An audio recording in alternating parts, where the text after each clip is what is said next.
This is Real News Media TV, coverage you can trust. Please like, share, subscribe, and hit the notification bell. Select all for daily news updates. 2 in custody for killing of Manchester teen. 2 suspects are in police custody in relation to the murder of 15-year-old student Vesteroy Sinclair. Sinclair was shot dead during a robbery and home invasion in Turnatop District in Manchester last Saturday night. Head of the Manchester Police Deputy Superintendent Lloyd Darby told the news that the suspects were held the same night the teen was murdered and that charges are expected to be laid soon. It is reported that about 9 p.m., Sinclair heard screams coming from his mother's shop, ran to investigate and was shot. The parish of Manchester has recorded increases in murders and robberies since the start of the year. Up to July 6, the parish has seen an 85.7% rise in homicides, having recorded a total of 26 murders compared to the 14 seen during the corresponding period last year. Robberies are up by 24.5%, moving from 49 in 2021 to 61 this year. Prisoner shot while attempting to flee custody at KPH. A male prisoner who attempted to escape custody this morning at the Kingston Public Hospital was shot and injured by the police. The prisoner reportedly asked to use the bathroom, and while inside the facility, he jumped from the window. He was chased and shot by a policeman. The prisoner is now nursing gunshot wounds at the hospital. The police's corporate communications unit confirmed the incident. The news has been reliably informed that the Independent Commission of Investigations has been notified of the incident. A team has been dispatched to the scene. Call center worker dies after crashing into utility pole. A call center manager on Thursday died from injuries he sustained during a motor vehicle crash on the Ocherius bypass in St. Anne. He is 21-year-old Odane Fisher, who was of Fern Grove in Ocherius.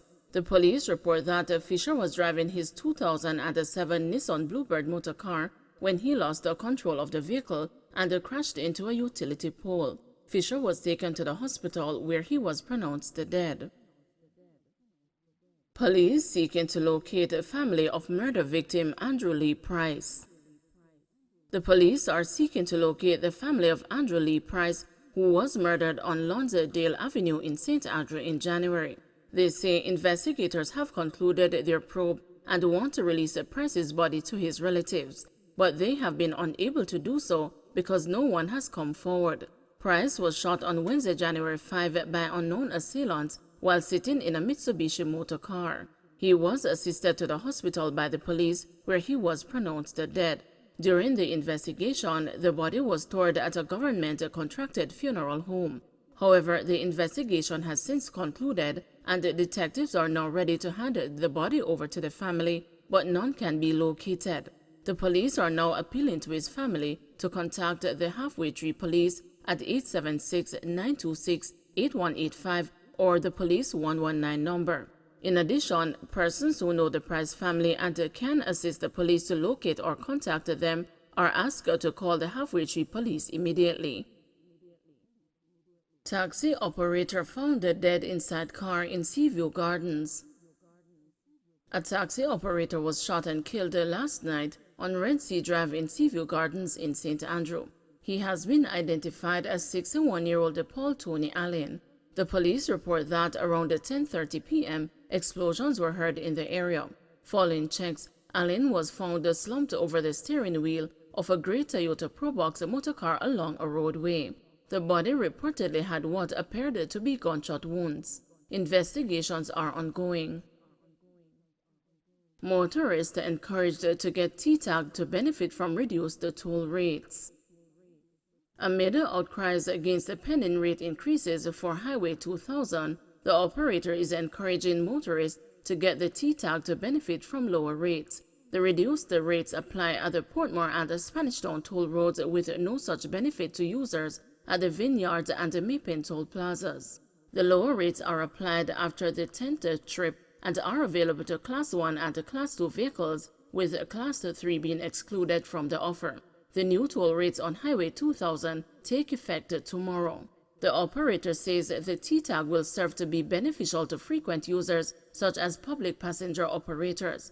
At Portmore, drivers currently pay $290 for a Class 1 passage and $470 for a Class 2 passage.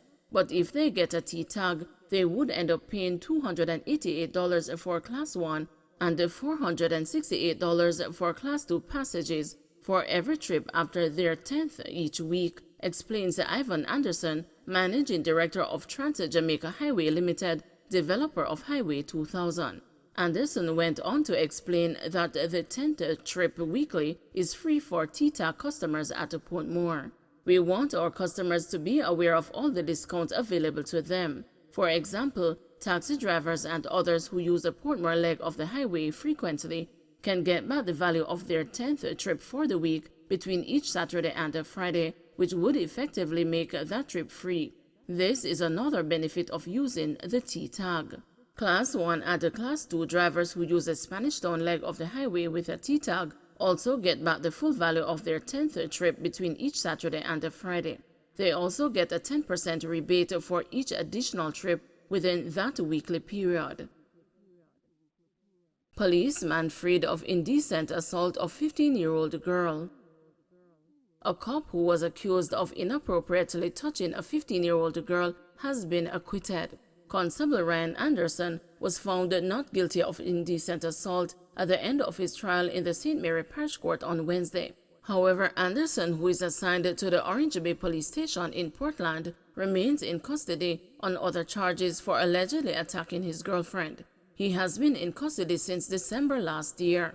In the case that ended on Wednesday, the 15-year-old had claimed to police investigators that Anderson touched her leg while she was traveling in his car last August. He was charged following a ruling from the Office of the Director of Public Prosecutions. But attorney-at-law John Jacobs, who represented Anderson, said his client was found not guilty because the presiding judge found multiple material inconsistencies in the teen's assertion. Jacobs said Anderson maintained his innocence from the onset and was elated that his confidence in the justice system has been rewarded. The constable is scheduled to appear in court on Monday on charges of rape, grievous sexual assault, 3 counts of assault occasioning bodily harm, unlawful wounding, and destruction of property for the alleged attack on his common-law partner. Tension rises within JAS as a member takes it to court. Tensions within the Jamaica Agricultural Society have escalated, with one of the members taking the organization to court. Ian Hill, a delegate from Western Jamaica, has applied to the Supreme Court for an injunction to stop the JAS from convening its annual general meeting scheduled for July 13. The matter stems from a bitter internal dispute over the non-election of officers, the procedure for election, and the postponement of previous annual general meetings due to the COVID-19 pandemic. In the application, Mr. Hill and others claim that as an incorporated body, there is a procedure which must be followed every year for the meetings and the election of officers. He argues that this was breached and the decision this year not to elect officers is unconstitutional. JAS President Lenworth Fulton believes that Mr. Hill is seeking to force the JAS to hold an election, but this is not possible at this time based on other internal issues. With regard to the election, Mr. Fulton said his board is aware that it is due and are planning to have it later on in the year. But he revealed that the member's other issue is that he wants the nomination process to be reopened, despite it being duly opened and approved by the board and closed from as early as November 14, 2021. Mr. Fulton said the next move by the JAS will depend on the outcome of the application scheduled to be heard on Monday, July 11. His concern is that he wants to force an election, which we know is due. My board know that it is due, and we're planning to have it later on in the year. And also to reopen the nomination, which was duly opened and approved by the board and closed from as early as November 14th, but we did not get to have the election as yet based on a number of internal issues. So 3 previous programs were cancelled for various reasons, some of them legal. His injunction will be heard on the 11th of this month, and then we will make an announcement depending on what the judge decides on Monday morning. Don't forget to like, share, subscribe, and hit the notification bell. Select all for daily news updates.